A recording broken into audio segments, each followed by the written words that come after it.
You think so? Oh. Call to order. Roll call seems so superfluous. There must be a requirement of some. It's May. There it is. Like to go to Yes. okay. Scratch. You betcha. No. Fuller. Here. Rickberger. Here. Burnick. Yeah. Ramirez. Andrews. Not yet. You got a quorum. Yes. We got an Andrew. Well.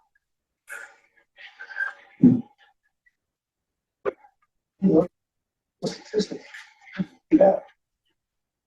I'll make a motion to approve the minute from November 28th and January 8th. Cool, man. Thanks, Nolan, for the second. Second. Moved and seconded. All in favor? Passed unanimously. Moving on, the agenda says, ooh, I passed the phone. No. You in that spot. You good? Sure. Who wants to be? Which of you is, good? I nominate Nolan. I second that nomination. Oh, and guy now. Frankie seems, really involved, so I'll make a second motion to make vice chair for.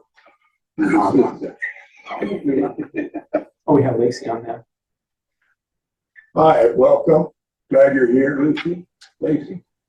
We just nominated, Nolan for chair this year and Frankie for vice chair, and we're holding a vote.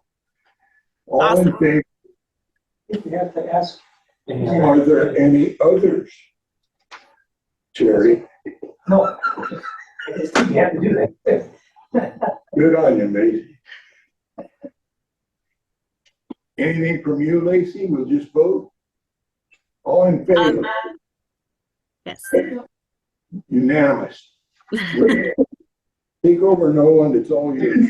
I gotta go. Oh, yeah? Okay. You're the boss. That's how that works? You can do immediately? Oh, yeah. No problem. All right. What?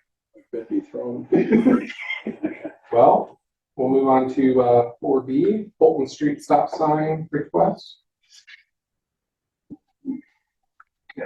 So, a couple of meetings ago, you reviewed a request for a stop sign on Fulton Court. The request from the neighborhood was actually always stopped, so the request came in. That wasn't anything that would meet the MUTCD warrants to install a stop sign, so it really boiled down to put stop signs. And some talk about what is the likelihood of the neighborhood installation of speed bumps. So you defer the decision on the stop sign because you want some info about whether or not the speed and volume of traffic on Bolton was sufficient for it to qualify for participation in that neighborhood traffic calming program. Did they qualify to go through the program to get speed bumps installed? So one of the things that you have on the table in front of you, and Lacey doesn't have it, right? So virtually, is the results of a speed and volume study in Fulton. It was over a 2-day period, Tuesday and Wednesday, in December. What we found was that both the average speed and the volume of traffic were below the thresholds needed to qualify for participation in neighborhood traffic calming. So volumes were something less than 1,000, and the minimum threshold in that program is 1,250. The average speed needs to be higher than the posted limit of 25, and here the average speed is 20. Pretty consistent across both things. So neither the volume nor the speed went up. So at this point in time, it looks like participation in traffic calming program probably not an option. But it really does boil down to that earlier question: what do you think about flipping the stop signs? Recommendation for staff. You've been doing this too long, Chuck. Amen. I kind of like the idea of changing the stop sign so that instead of Fourth Avenue stopping, Fulton stops. And the problem that they described initially was more cut-through traffic related than speed related. So having an interruption would make that a little less comfortable to make. I think that one of the comments we had was, why isn't that just going to drive traffic down Urban Street? Yeah. Good. And I, I'm with Terry on that, because we talked about, I'm one of those, the perpetrators of cutting down Fulton instead of taking Waverly. Like, nope, I'll cut through here and then I skip out this way. If I'm now knowing that there's a stop sign here, then all I'm doing is going one street further. Now, I know it sounds bad, that, hey, I'm doing it. But I you're can, not the only, correct, and I can tell you that it made me take a little bit of time to recognize, okay, now there's a stop sign there. Let me move down, I'm gonna go down to Irvine, I'm gonna figure out there has to be one where there's no stop sign, where I can cut and go faster than stopping, that's, at least that's my opinion. I don't know how. Possible by flipping the stop sign, you divert some traffic. You probably don't divert as much traffic as if you had, like, for instance, Bolton, the volumes and speed for high speed humps, Good. and they did that. That would divert more traffic. Stops. In a normal residential neighborhood, we have stop control in these interior intersections. What we tend to do is alternate stops, just establish a pattern. At the moment, they're not alternating. So there's probably no scenario you see way making a change that shifts traffic road towards the other. The overall question is which of those two basic patterns are best for the neighborhood. So it It's in that effect. seems obvious that if we rotate Fulton, then we should rotate Herman as well. Then you have this big long stretch, but has anybody actually drove through there? Yes. That is somebody mentioned, I think you mentioned how it cuts in. That is really strange. It's odd. I'm surprised that's even accessible, honestly. I did look at the possibility, I somewhat anticipated the question will come up, what about flipping the stop sign here as well? And the reason I think that would not be a great idea is Fourth Avenue, if you go west of Vernon, you're immediately elementary school. I kind of like the idea of the traffic or stopping at the edge of the school. If I'm gonna have a loop where I have traffic or speed, I'd probably not do it to one from the school. Sure. So that would be the reason not for the stop sign. Good. That makes sense. I mean, you want that stop for the school. Absolutely. So how is that even still an access point? That on Herman and what is that? Is that Old Salem? Old Salem. That is such a weird, strange little narrow. It is narrow. I can make it very quick, but it is a narrow. And honestly, I can tell you, I mean, if we decide to flip it, that might be the deterrent. Is if lesser traffic coming down that because of that narrow. It's almost like that a natural correct. traffic. Yeah, and it could be where that, like, there's not gonna be much through traffic. It might, I think, I mean, that would make sense, like, okay, this is gonna be a thing, I'm like, I'm good, I'll just go to the stop sign or go to the stoplight either way. Especially when there's cars parked there, that's more Right. narrow than Tequila. Yeah. And Tequila's really weird.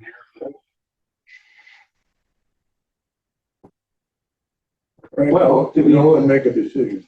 Go for it. We have a motion to place the stop signs? Let's do it, Oh. Lacey, what do you think?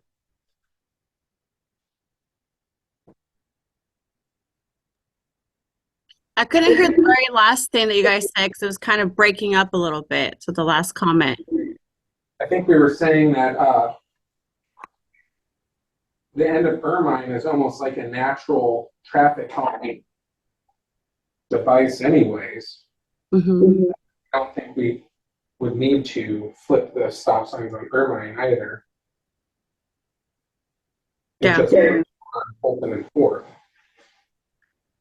I think that's what I was thinking. Ron, do you need a motion or just a nod of our heads? What would you like? I think there's a motion to vote. Anybody want to make a Jerry, what do you motion? think? I don't know, it's like, something you just get in problem.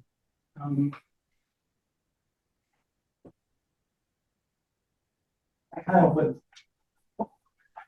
Can you do it for some trial period and see what happens with another study after that? And I would recommend a motion to do that. I like that. Is that a possibility? That doesn't have, sounds, or are they permanent? Once it goes, it goes. Well, I mean, It's best not to flip stop signs, think of it as a test. You might switch better. And the reason is that where the stop signs are at the moment, they've been there for decades. The neighborhood, the community is used to it. Rotate the stop sign, there's a period of time where it's brand new, and a lot of the drivers are driving it on autopilot. Go through it, not paying attention to the location signs. It takes a month or two for things to kind of settle down. And during that month or two, you have a higher risk of crashes because you have lower compliance rate. So if you were to do it as a test, at the end of that test, flip them back, you would double the length of that period where things might go wrong. So it's better to just make a decision, stick with it. I'm on the fence with this one. Let's call for the vote. I think that's a deterrent. Looking at Irvine, you're right. I mean, I think that's like I said, it's a natural deterrent. It's just it's a bunch of a narrow gap that you're going to see a ton of through traffic. I think you might see a tiny increase, maybe 10% increase. But I think you're right on that. That looks just so like. I think if any cars that are diverted there, they're gonna slow down right there. Correct. Yes. Especially with the cars parked on the street. You're gonna have to. Something like that. Yeah, then see how that, that comes out there like that to the street. Yeah, their property encroaches way out of it. It's just an old neighborhood. Yeah. Well, I'll put out a motion to add the stop signs or flip the stop signs from Fourth to the Fulton side. Let's second that. Okay, motion and a second for swapping the stop signs in Fourth and Fulton. Any discussion? Lacey? Anybody? Please vote. Aye. Aye. Any opposed? Like the motion perhaps? I tell you this, I'll be honored. Everyone you're near, I bet they're gonna bust that line because they want to get back at that little stuff. All right. Next piece of business for C, Highway 20 corridor study presentation recap. This is just on there, if you attended a joint work that, so hopefully there you go, the city council, highway 20 study, this is just, they give you a chance to tell us what you thought about it or what popped up since then. I think specific to staff house. Sounds recap. Question, or anything in there that you want to talk about? Who's all here? There. Chuck? Three of us. Just us three? Thanks for attending. That was a big deal to do. I wasn't expecting you up there. I was sitting on the seat. No, I thought it was great. It was a great presentation. I thought it was good. And so just straight to the point. And that's how I like it. Straight to the point. It's not butter this over. It was neat having a joint meeting with the city council. I've been on commissions for You never see a council years person. now. I've never done any of that. Let alone, I've had a couple meetings where city council never might have attended, but I think it was good. I don't have anything else to add. I was dumbfounded and disappointed at the time. I may not be around when First Avenue gets restriped. 27, 28.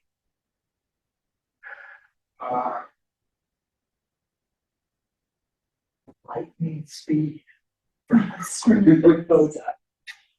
Uh, So one of the things that came out of this study is ODOT staff participating in the development of the scope of work.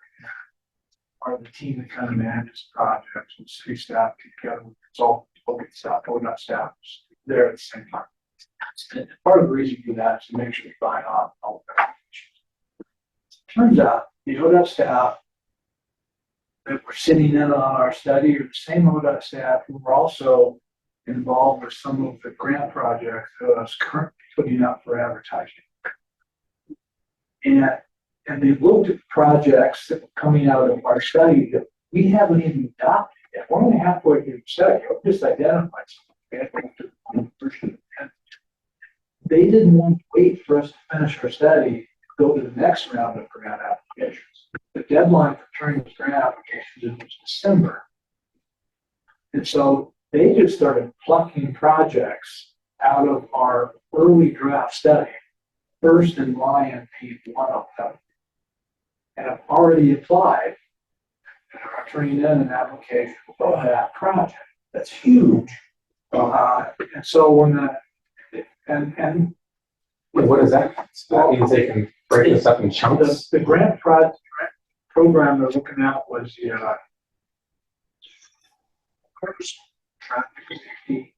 So the statewide program where you look at intersections with high crash rates and you apply treatments to them, and you get assigned grant funding based on kind of cost benefit analysis. You're competing every intersection, every project you're trying to compete with everything across the state and the category.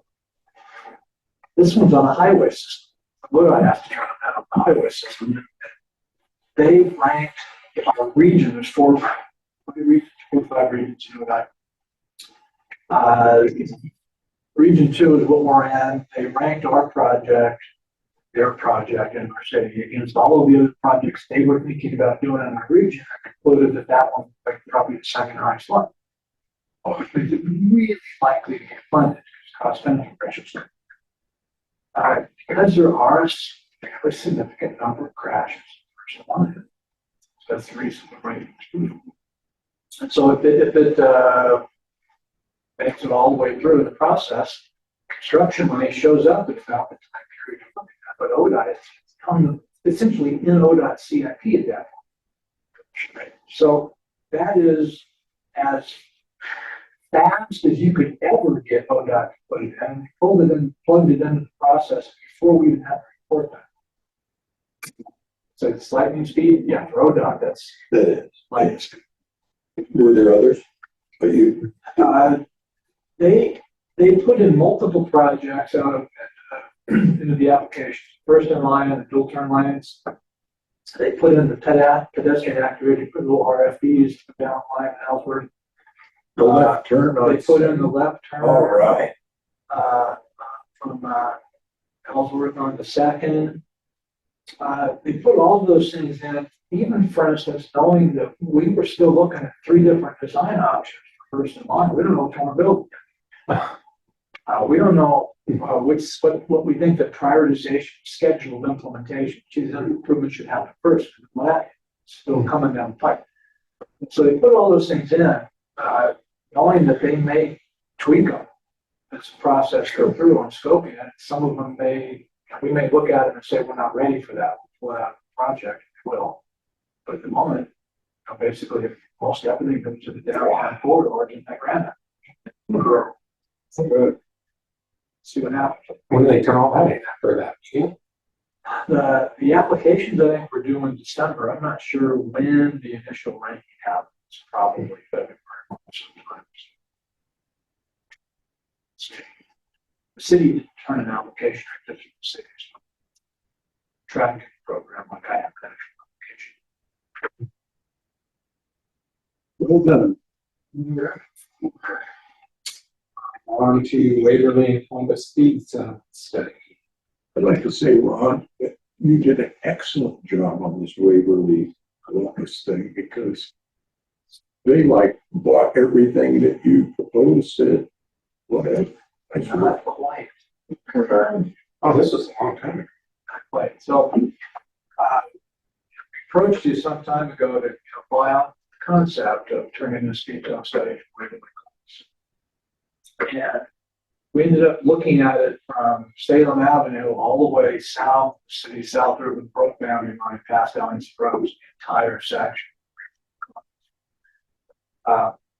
The section very north end of that, San Am Highway to Salem, but close to the 25, and classified as an arterial road, never had speed limiter associated. Stat piece.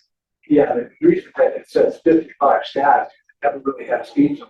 So 25, if somebody got a ticket and tested it for all of these years, only one was. Yeah, I saw that. Wow. Our suggestion was that piece that was previously posted at 25, to keep it at 25, to make it official. JoDOT is recommending that. That's good. We also suggested they drop the speed limit to 35 for the balance corridor, essentially all the way out to the UGB. That's 40 miles an hour now to Oak Creek, and it's 55 from Oak Creek to UGB. We were a little bit worried. I talked a bit how we were doing this about the timing of these speed zone studies. When is the best time to ask ODOT to do these studies? If you ask them too early, before development happens, speeds really haven't been affected. You end up with a higher limit if you ask them later. That's exactly what happened to us at the south end of the score. So while our initial ask was 35, the whole south end from all the way to the UGB line, ODOT's recommendation based on the speeds they measured was to get to 35 from San Am Highway to Oak Creek, so past the minute highway, but to be 50 from Oak Creek to the UGB, where we had hoped for 35. Yeah. But that's based on speed limit. So what you have before you right now is a draft speed zone order. They're asking the city if we agree or not. We send them back a response that say we agree, we concur. They send us the official speed zone order and go out and change the signs. We can have it pretty much.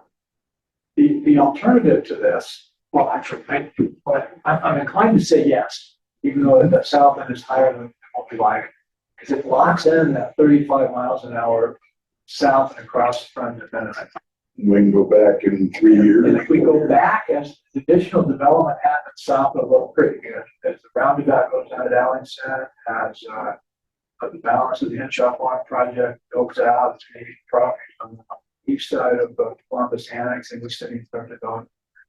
We'd be in a really good position to ask ODOT speed zone study, but it would be limited to the section from that creek to the UGB. So they would go back and look at everything.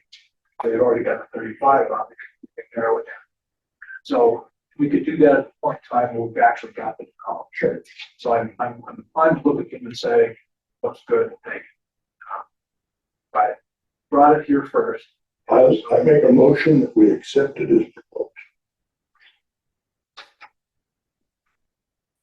Died for like a second. Is that what we're doing today? That's kind of what you're doing. Okay. You're either agreeing or disagreeing with accepting the ODOT quote. All right, we have a motion. Any seconds? I second the motion. Motion and a second. All in favor? Discussion. Oh, discussion? I think take 5 miles an hour off that, take 5 miles off the beat and 5 miles off speed. I think if you gradually slow that traffic down, I think it should slow down more. I think it's gonna go 35 miles an hour, you slow it down to 30, it's gonna be 40.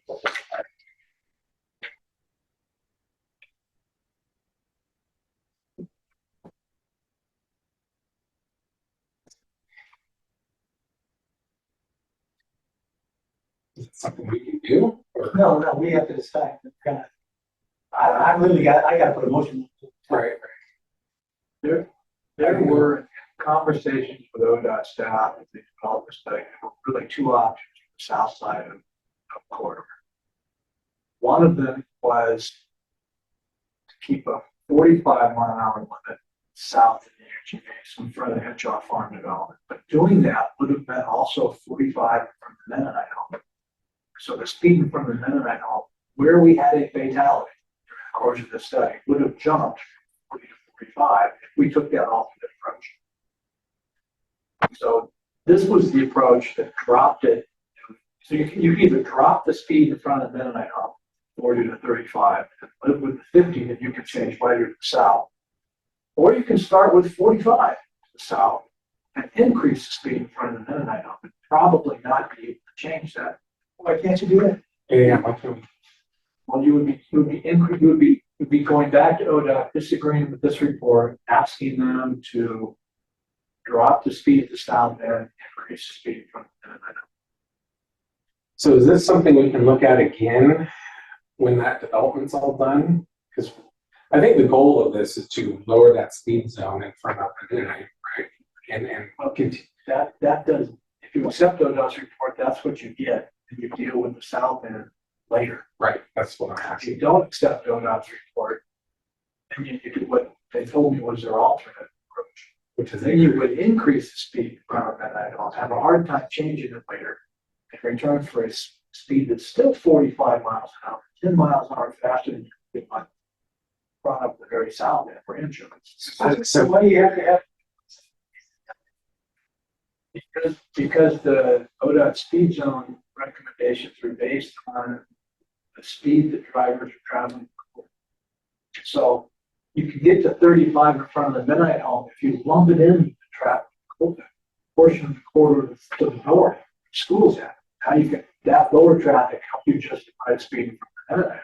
If you don't like that, you want the Mennonite home with the speed further south, then it goes up, part of a higher speed corridor. In terms of the Mennonite home, it matters which side. So I live over right there. I'm consistently going that way. And I'm flying, I'm very honest. The school's right there, and I stay in the school zone. Number one, I have kids, so I stay in that school zone speed. And as soon as it hits 40, I'm close to 50. And all literally through the, and I'm very impatient because usually I'm running late. And then I'm 60, 65, all the way out. For safety reasons, I have come close, and it would probably be more beneficial to go down to that 35. I'd see how that lumping it in with the north side with that school would make sense, because there is a lot of, I don't know if you guys live on that side, so there is a lot of side traffic that happens very quickly, and that minute is right there. So that's what I'm trying to validate, like, does that make, like, I can see that making sense if we can lump it in with the north side and dropping that down to 35. Dropping it down to 50 doesn't, like, I can tell you this, as soon as you get past that Mennonite, you're off like a rock. This current proposed speed zone order really doesn't do a lot for us at the moment for the area south of there. This is all gonna change when that road. Kind of pushes out. Correct, and then that's gonna be the difference. But we've got additional development program in there, and that will give us a chance to change it down. Lauren, again, dropping it down past the Mennonite, going south. We're gonna end up looking at dropping that speed down again. At some point, we're gonna put roundabout at the intersection with Alex. That's south. Oh. It's really gonna change this town.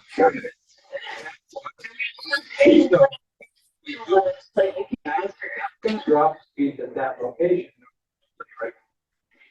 In where that intersection is. The intersection. So that's also. So, yeah, you wanna restate the motion, so. We run. It's somewhat tied to development of annexation of. And that's already been finalized. So I think that is the most ridiculous thing to do right at that intersection. Well, the plan when route out there was adopted, the city's TSP. But you south of traffic coming, so you got traffic coming, coming off 5-5, coming down. That roundabout there. I'm like, I'm looking. It Well, you would won't be be, able to 60. That irritates me. Then it's doing its job. I'm sorry to interrupt. Would you please move the speaker in front of Chris closer to Ron because we're not hearing online? Hopefully that will help. Thank you. Okay. Andrew, Andrew. Okay. As long as, I think if we can lump it in with the north side with the school, that would make sense. That's what I was recommending. That lowers the speed. They are. in front of the That's the motion that's on the table, right? I second it. And then you went up for discussion. Discussion just can go away if we decided. I think this is all gonna change once the development opens up. I mean, there's a reason to say it. Between the initial motion and the most recent. There is no other. Discussion. I asked for lower speed limits than what our motion calls. And technically that's gonna happen. Technically, do I need to withdraw my motion? No, No, your motion Sure, is good. discussion. I think you're right. I think ultimately, as you said, this roundabout, I feel we're not gonna have an option in that. I think it's gonna slow it down regardless. So this is just moving towards that anyway. I think it's ultimately gonna happen, right? As I'm hearing more information. It will ultimately drop between the UGB. What development happens, that goes in, not going to expect foreseeable future any changes in the area north of Prairie. What's next? That's Yeah, you were part of what? Right. Yeah. No, one more. Oh, sorry, Terry. And I would, my concern is that this is not a very large distance here between 50 and 35, and I don't think they're gonna be going 35 when they get past that village with these, limits put on it. I don't think that's gonna happen. I think I can see the 35 miles up at the B section, but down here at the C section, I really think it ought to be slower than that, just to try to slow them down before they get to the Mennonite Village, because they're not gonna be going 35 miles an hour. They're going 50 miles an hour right there. We're not going to be able to change that until we get more development to the south side. It looks pretty rural right now. When's that scheduled to have that, year or It's 10 years? It's not in the city CIP, so it's tied to development activity. Further out, so later. I was just wondering if you just table this until that's done, but if there's no date, that's. I'd rather have them changed to more reasonable Right. numbers than not. I mean, Right. I would compromise that way, but I really do think that C ought to be slower than 50 miles an hour, because it's gonna be 60 right to the point when they get there, and it's gonna be 50, 40, they're gonna roll through that 35 until they get about past them in that village, probably they'll start slowing down. So that one, I can think, because I drove that for years. That was one of my routes, literally from to and from work. Muscle memory, I knew coming. Once I got past where that roundabout's going, I know that, okay, it's about to be 40. So it was habit. Let me just start coming off it. Most drivers start doing that before they get to the Mennonite Village. And then they're at that 40, maybe 45-ish speed limit. And I'm telling you, bro, I'm hauling butt. I'm up for it. I'm moving. And I know when I get to hey, okay, it's time to, I just know this is the area we will slow down because the school's gonna be around the corner. So I know that it's gonna be 40. If you look at section C down here, on the statistics, you'll see that the 50% speed, 52%, 50% of people are going, 52 going through there, 85% includes people going 58. So, they're still clipping pretty good through that section C. And I just don't see him get down to 35. Like, I would like to see him get past that Mennonite Village, but, Sometimes you have to have two choices though. I don't understand. That's what I don't understand. Why you can't tell them to get like that position. I mean, they're probably going to do what they want to do anyway, right? They make an effort to strong effort to have the application of speed zoning consistent across the state. So they pay a lot of attention to how fast drivers are traveling. Assumption that most of us, all but 15% of us, are somewhat reasonable. If you're traveling above the 80 ton miles, you fall into ODOT's definition, not the reasonable driver. I'm not going to explain. Frankie. Are you conscious of this when you're going through? You're like, or do you just, is it natural or is it? So ODOT will set the speed limit at 5 miles an hour. They used to set it within 5 miles an hour in the 80th percentile speed. From an urban area, now set it within 5 miles an hour average speed. They allow it to drop a little bit. They won't go below that because they think you are creating what amounts to speed trap. It's unrealistic that you could get the speeds that low That quick. from that corridor based on the environment and the characteristics of the road. You would have to change the character of the road somehow, which is what we will eventually do at the very south end. Not down, no more stuff. We will change the character of the road. Okay.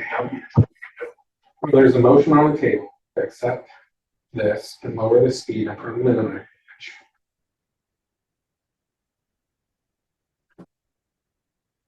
More discussion. Aye. All in All in favor? favor? Yeah. Aye. Oh, she's not. Yes, Aye. Lacey has go. It's unanimous here, so passes. Well, Lacey had to leave, so we're still. Once that changes. Now, can we recommend APD put one of those little speed boxes out there? Doesn't matter. Yeah, doesn't matter. I can say, We will be putting, change the speed limit signs out. We will be putting a lot of stuff out for that first month. Probably have APD put the radar trailer out, put flags on the new. So you're conscious that Speed zone, we will be trying to draw. so, well, honestly, from the school through the minute, I pay because I know there's elderly, there's kids, so I'm very cognizant of that traffic in that area. As soon as I get past, and like if I'm past it, I'm taking it. So I know number one, it's 50. Let me get to like 70, just so I can get past. I didn't hear that. APD is traditionally not come down.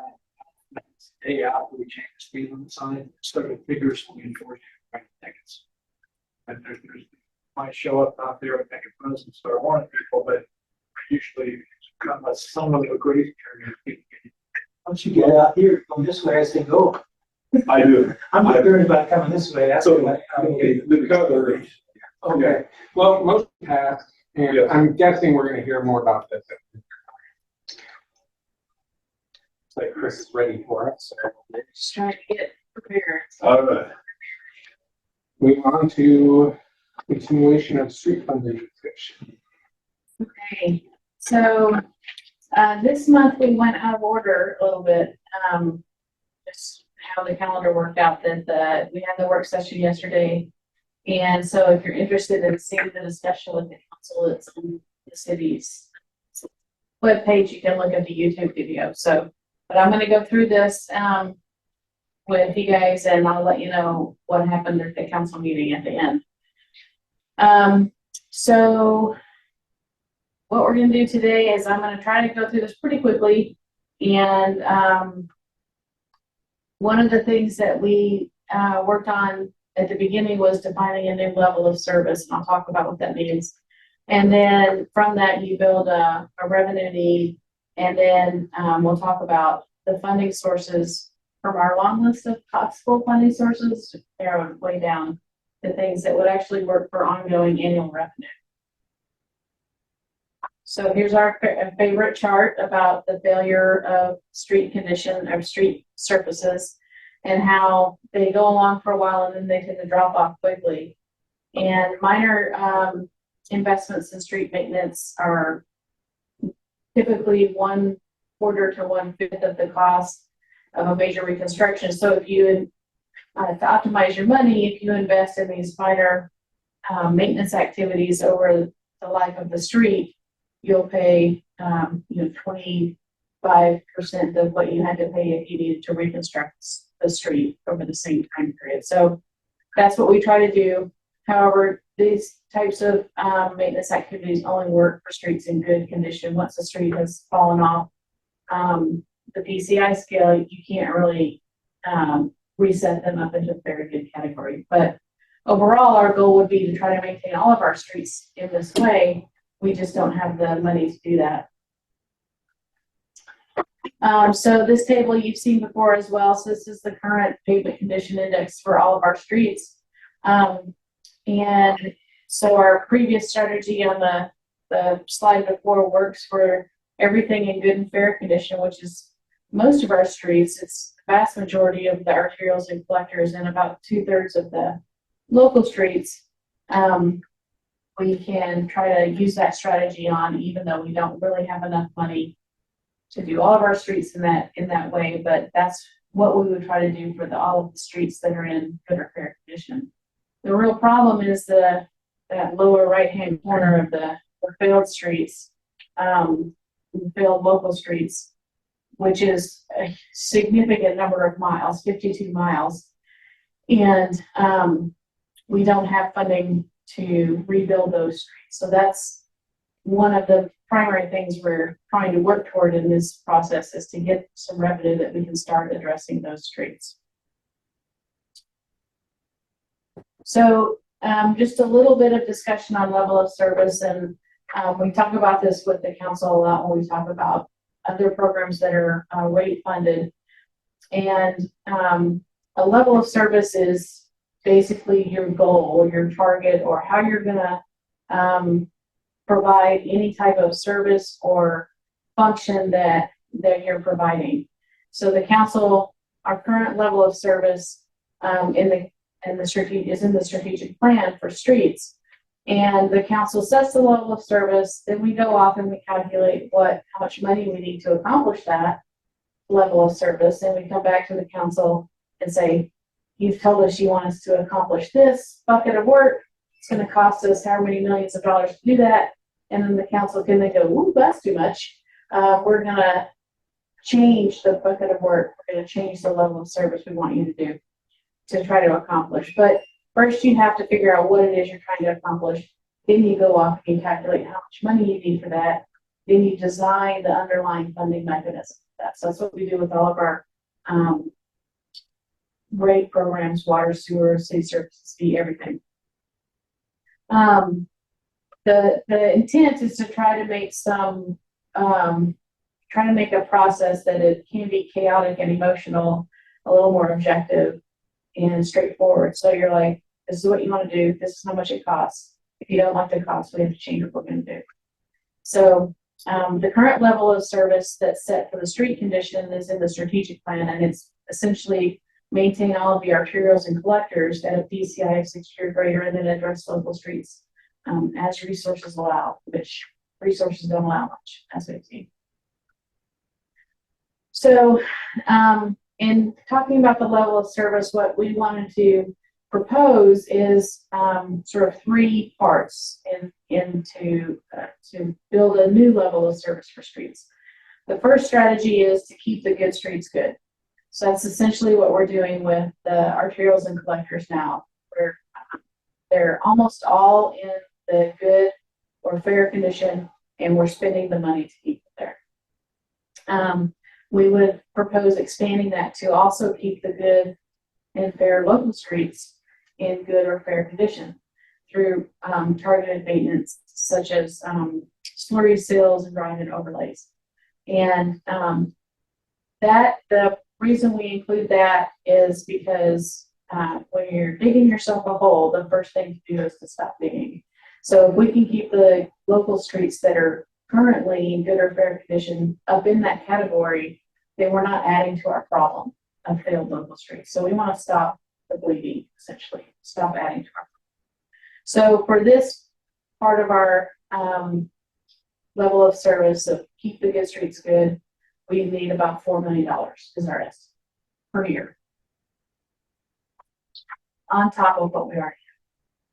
The second part talks about rebuilding the failed arterials and collectors. We don't have a whole lot of roads, arterials, and collectors in this category, but because these are the roads that everybody uses in town, we need to try to focus on getting the ones that are in poor or failed condition back up into good condition.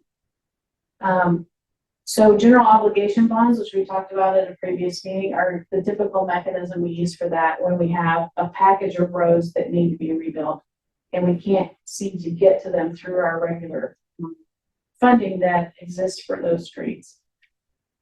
The challenge with us where we are right now is, number one, we don't have a whole lot of arterial and collector streets in this condition.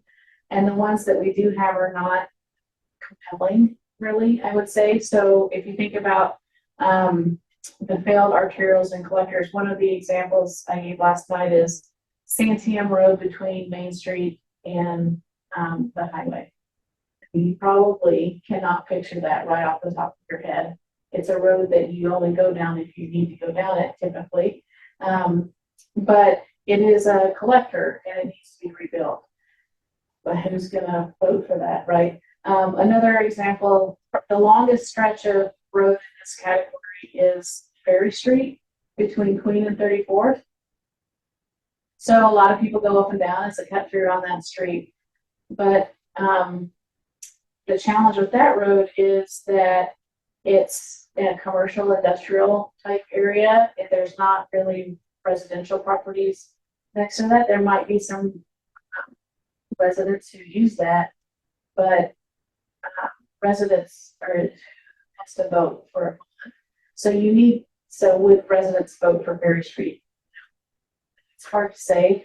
When you're putting something on the ballot, it needs to be compelling. You need to be able to tell a story about how this is going to benefit the public, and you've got to get, the majority of the voters to vote for your project.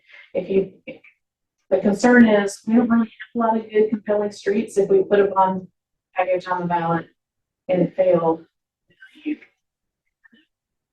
it's not great when you go to put something on the ballot again next time. It's harder to overcome that sort of that you have lots of there. So we don't really feel like we're in a good place to prepare a bond issuance right now. And our recommendation was to try to address these street segments over the next 5 years or so, and then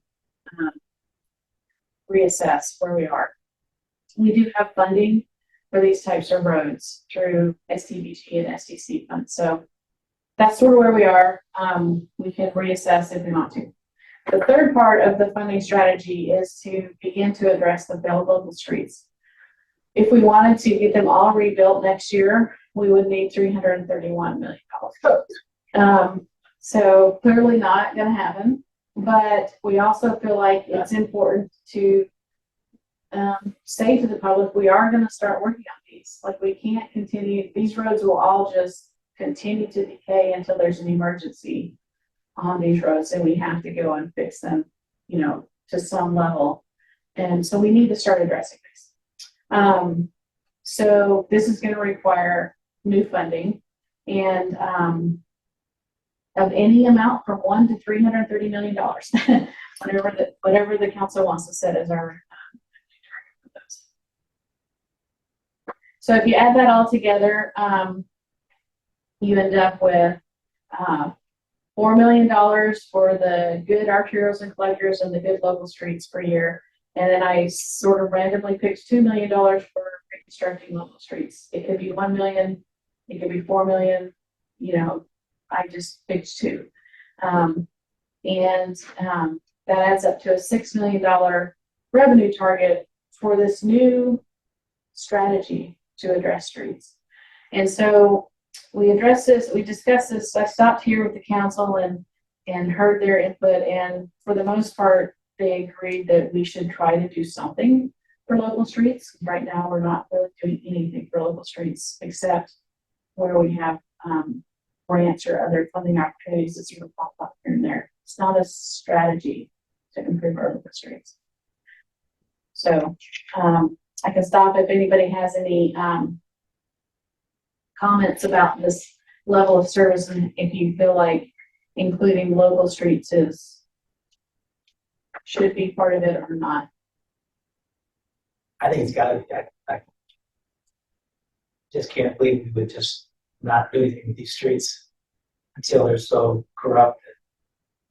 We have to take the money from the arterials, replace those with that money to the locals, and then the arterials. I agree with the council. I just don't see how you can just some strategy toward these local streets. So you said you're putting roughly, you're proposing maybe 2 million for the street. Yeah. Oh, great. A year for how long? Like, What is that? Well, if we have a $330 million hole, so this would take us 150 years. I mean, it's really just putting a Band-Aid on it, but you got, I don't know how you're gonna prioritize which local streets you. Yes, that's, we've already started talking about that, but that's. Yeah, who was here last time?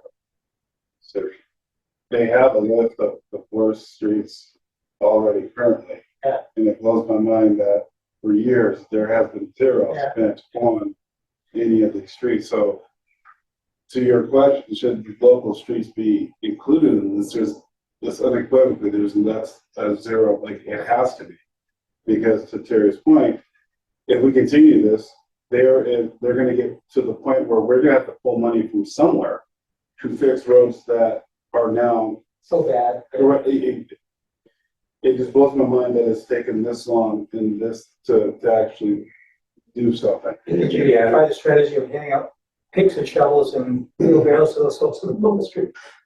and then 95% of the people in Albany aren't going to be listening to this meeting or the city council meeting, and they're going to be paying their property taxes that are and their city service fees, taxes, and they're going to be upset when they have to pay more. Complaining that staff hasn't You spent explained. tax dollars. Yeah. to fix them. That's part of the challenge. Yeah. So there was a good discussion with the counselors at this point. If you watched the video last night, and Counselor Novak in particular was kind of pretty about, I cannot believe we haven't done anything. And it's like, she said, I can't believe nobody has ever tried to do anything or something like that. And I was like, oh, it's come up. Like, it's been a topic of discussion. This is a hard thing to do. It is hard to get people to pay more money. Yeah, the ones that have the good streets already, they're not gonna. Right. It's It's a huge challenge. Yeah, spend it on us to keep the other ones good. Let's press on. Okay.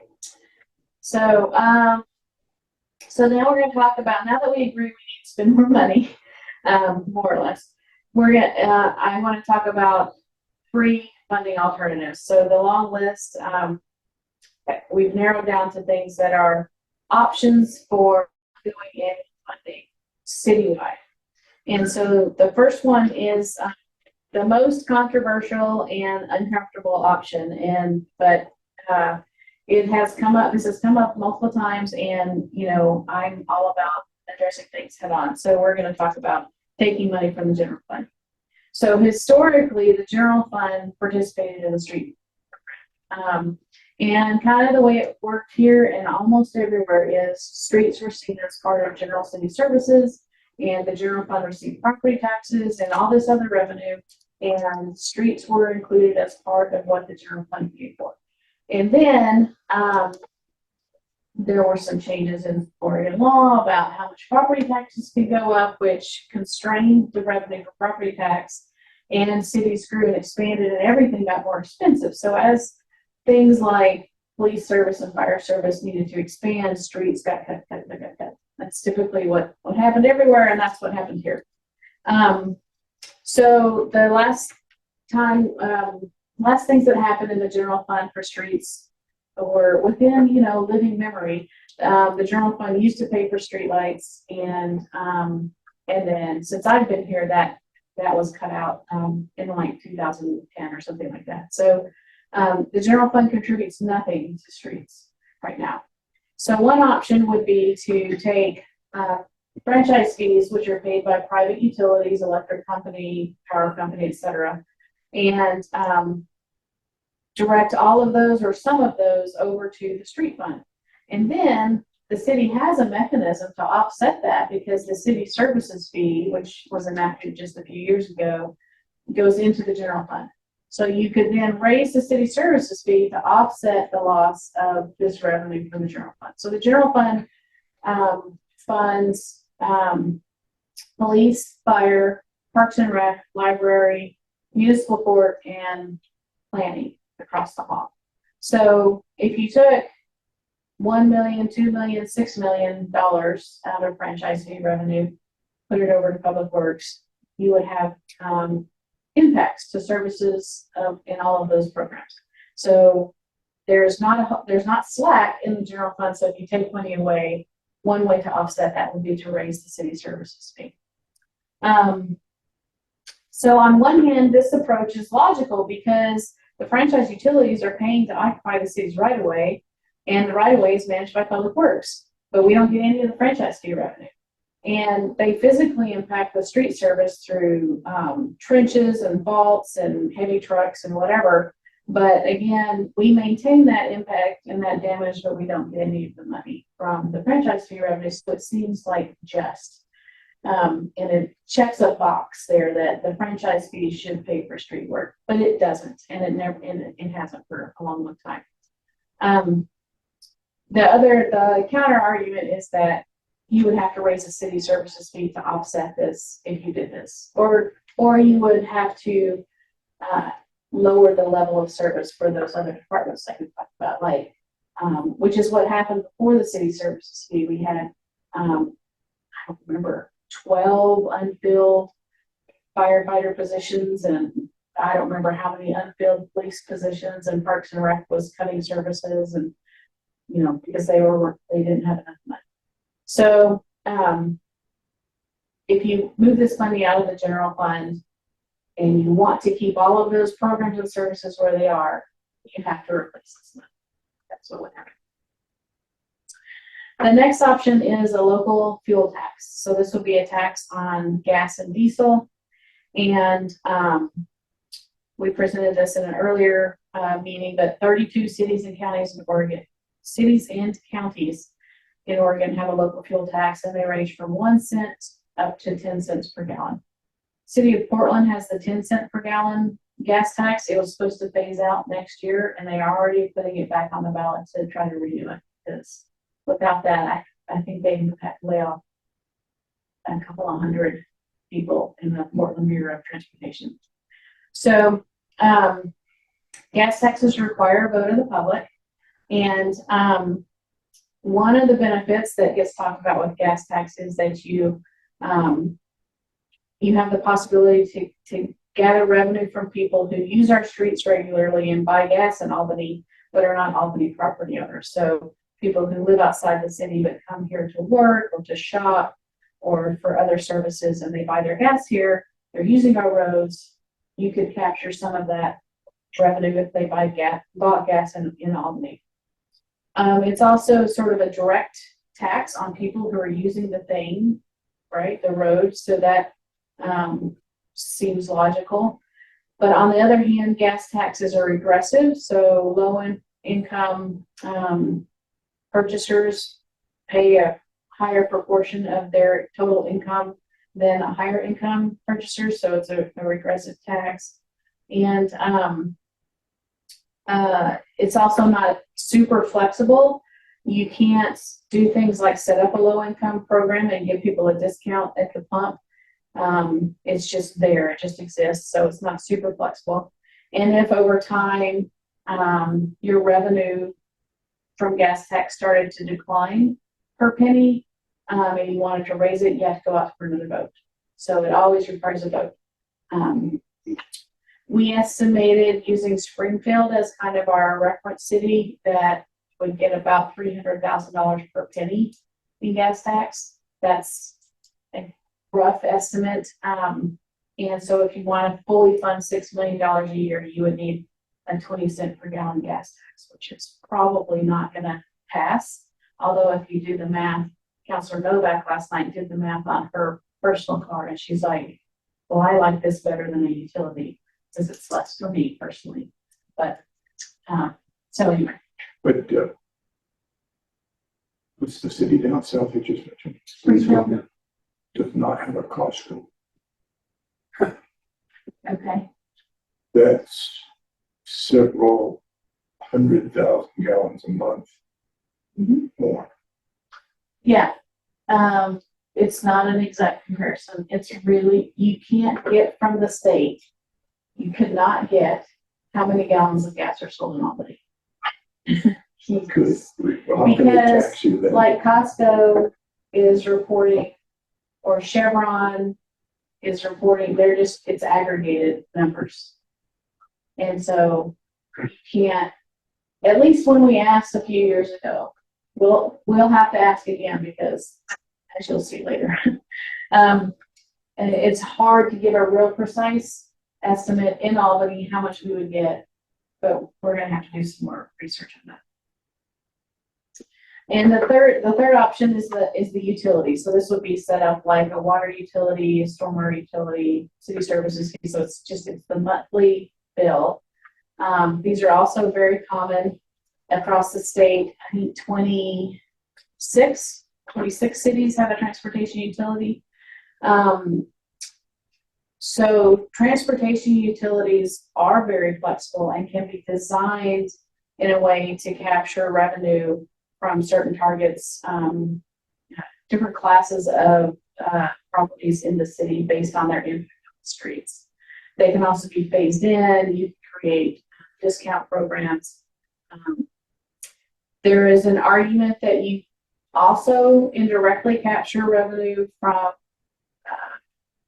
people who use our street system but don't live here, because Costco, or pick your other favorite large facility in town, draws in people from out of town, and Costco is going to pay based on their trip generation potential.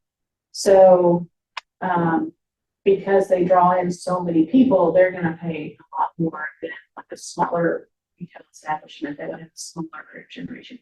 So, a little bit wonky, but. Question. Give me an estimate of time. Finish. Oh, this presentation? Yeah. 10 minutes. Okay. Please. Okay. I can cut right to the end. We've heard a lot of this. Okay.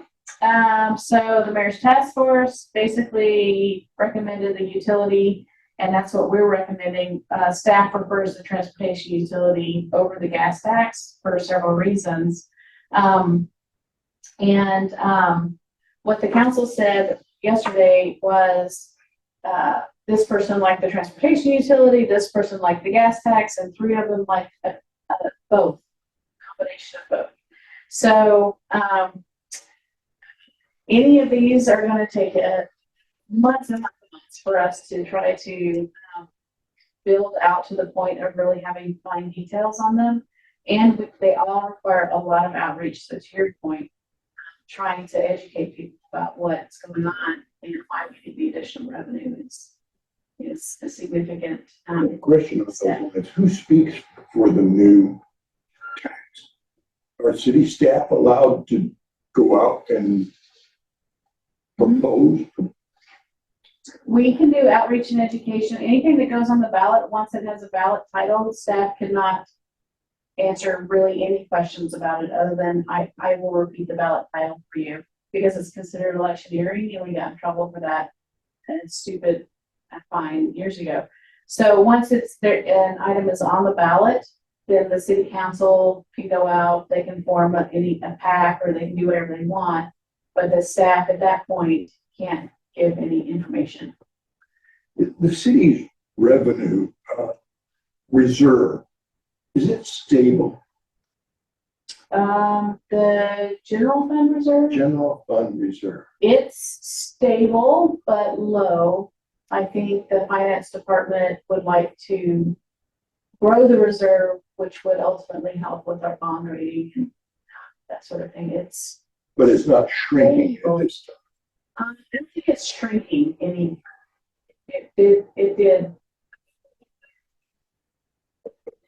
So what we're going to do next is we're going to try to develop some details on a utility and a fuel tax, and then we'll end up coming back here and going back to the council and What's the time frame on all this? Are we looking at next year or 5 years or Not this 5 year? years. Or We probably,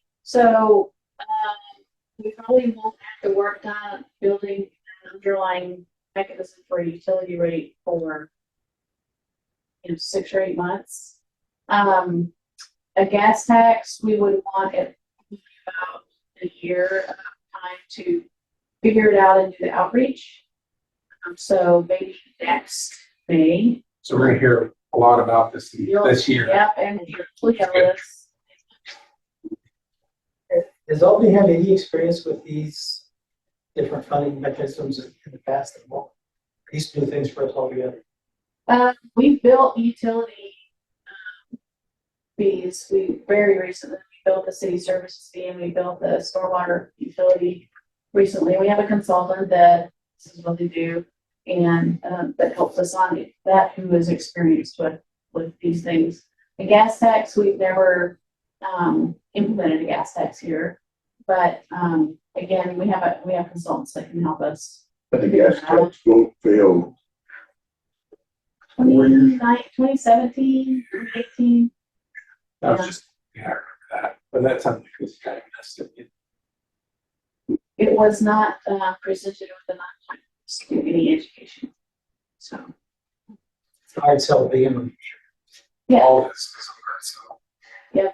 I like, Jerry, your remark at the last meeting where if I look at a list and my street is down at number 730, but it's unlikely I'm going to raise my.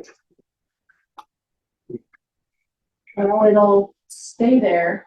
Yeah, it's only gonna get worse. Yeah, it's not good, and it's not gonna get better. So, there's no magic money coming from like the federal government or something. So, you have ours, are you?